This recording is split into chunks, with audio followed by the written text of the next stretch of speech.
Good morning, everyone out there. It's Ben Jones here from Batford from Bronson Coffee Roasters. Today is the 19th day of April in the year 2021.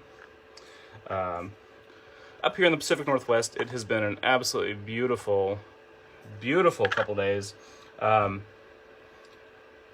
those of you who were watching on Friday, you know I got to sneak out in the morning and do some fishing and have a little coffee by the lake. That was great. And then now we're coming into kind of the iced coffee season, but there's one thing I wanted to do, but I wanted to do something else first. So today I want to talk about chai and espresso at home, sometimes referred to as the dirty chai, which I don't know how I feel, but whatever. Anyway, chai with espresso. So we're going to start. I don't have an espresso machine at home. Home espresso, it's a beautiful thing. It's a big investment. We'll do some talk about that a little bit later on another video.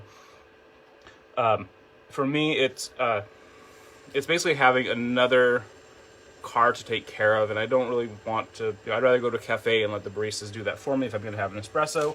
But if I want something sort of espresso-esque, I will reach for AeroPress. AeroPress doesn't give a true espresso, but it will give something kind of close to it.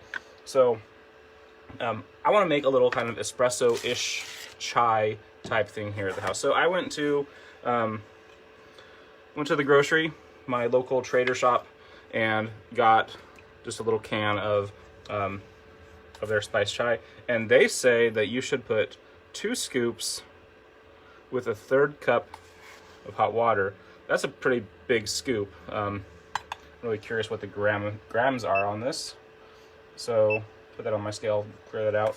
So if I just take a straight scoop, levelish across the top, that's running into about 30 grams of stuff there. I'm gonna take my, scoop 1. I'll follow the directions and scoop 2. All right, that's a lot of stuff. And then they say to mix in some hot water, so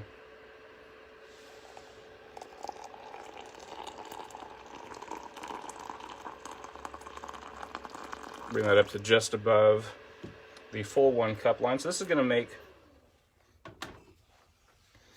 probably going to make a little bit more than my diner mug usually holds. That's okay. And then use the Aero paddle, give that a good stir. So this is their spicy chai.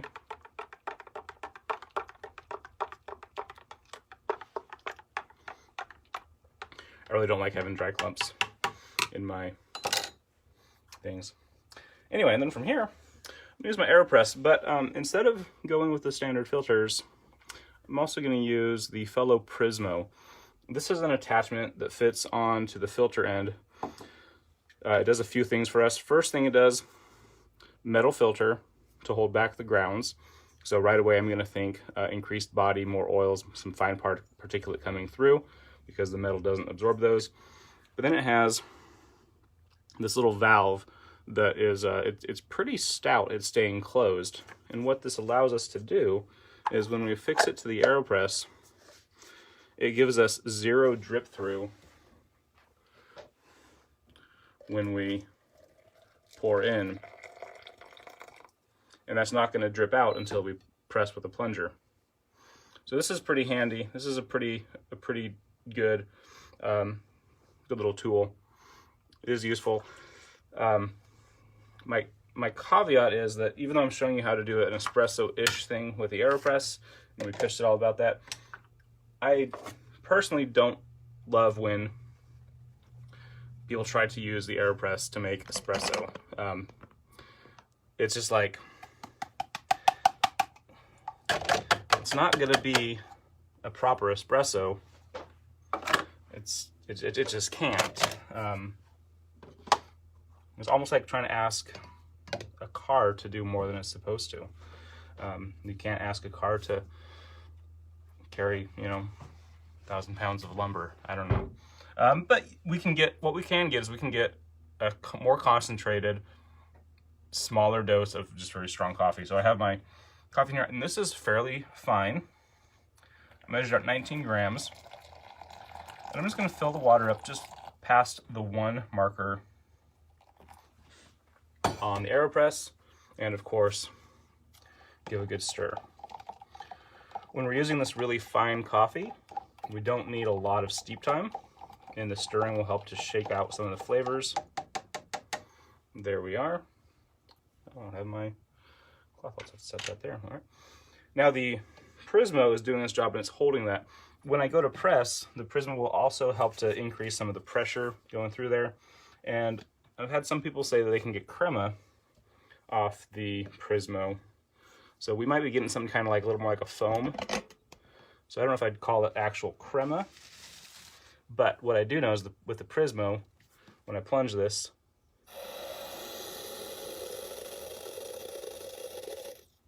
all the way down, I will get a nice and intense little bit of dark coffee, and looks a lot like it's just melded in with the just kind of melded in with the chai there. So, all right. Oh, hey Tia, how are you doing? We got a good old coffee friend, my good coffee friend Tia, hanging out in Mexico. Hope you get to go fishing out there too. Tia is asking, to your best of knowledge, has anyone used Prismo for the AeroPress competitions? When Prismo came out, so Fellow is a San Francisco Bay Area based company, just like AeroPress.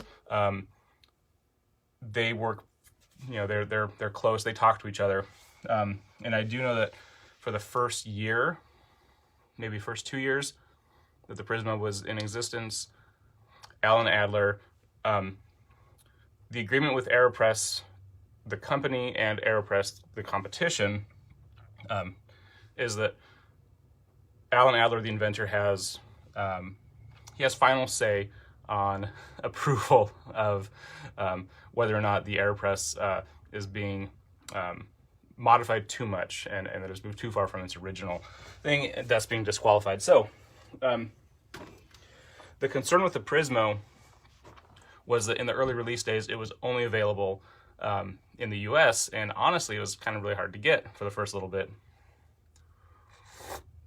So the concern was if, no, don't tell me that. I don't like those 3 little letters. I'm gonna have to do some phone calls. All right. Anyway, the AeroPress Prismo, Mr. Adler said, I don't want there to be any unfair advantages based on equipment. I sure hope you're wrong. I haven't heard anything yet, but what a nice fellow. Anyway, he didn't want there to be an unfair advantage once we reach the global competition by, you know, if the Prismo would happen to be some kind of like, you know, magic bowl. It definitely would differentiate. I do know that Wade Preston, who is a really good coffee friend of mine based out of Alabama, he competed with the Prismo in the U.S. Brewers Cup. Simon, thank you. I do the beard care as much as I can. So yeah, I'll have to follow up on the current health and well-being of Mr. Adler. So I'll let you know on that. Yeah, so this is, I probably should have tasted the chai on its own first. But this is tasty. And then to the best of my knowledge, I don't know whether or not the Prismo ban has been lifted or not. I think for the competitions, it wouldn't really give an edge because you want to give it more of an open flavor profile on the coffee to win the competitions. Nobody in competitions for AeroPress, nobody is going to be brewing close to Alan's original recipe.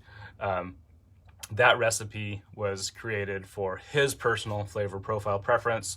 And in competitions, more of a filter style coffee does a lot better than an espresso-esque small and intense little bit of coffee. So Prismo may have been would probably have been a disadvantage that way. Diluting the espresso with too much water, or the espresso, the Prismo espresso. Anyway, so no, I haven't heard yet, but I know that Wade did really well with it. So cool. Well, this is a nice little coffee.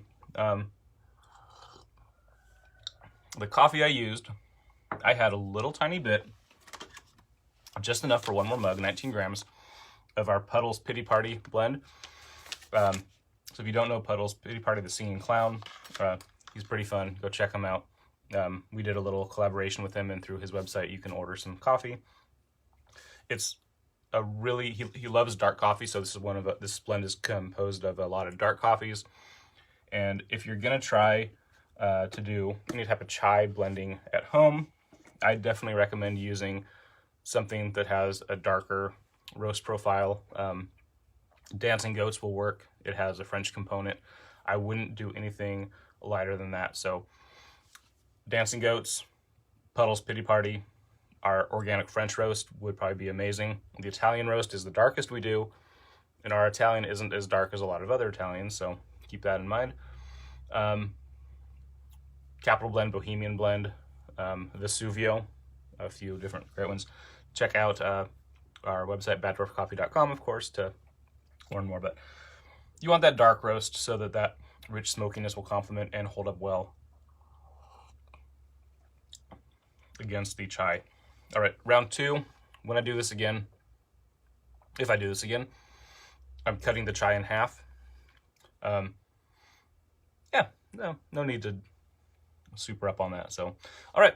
Thank you all for joining me. I will see you back here on Friday, unless the weather is amazing. It looks like it's raining. I might go fishing again. That was pretty fun. It was just nice to get up early and go out and do that. So it's good to see everybody. Thank you for joining. If you have any questions about coffee-related things, or if you know anything, good old coffee news. Good to see everybody. Take care. Have a great week.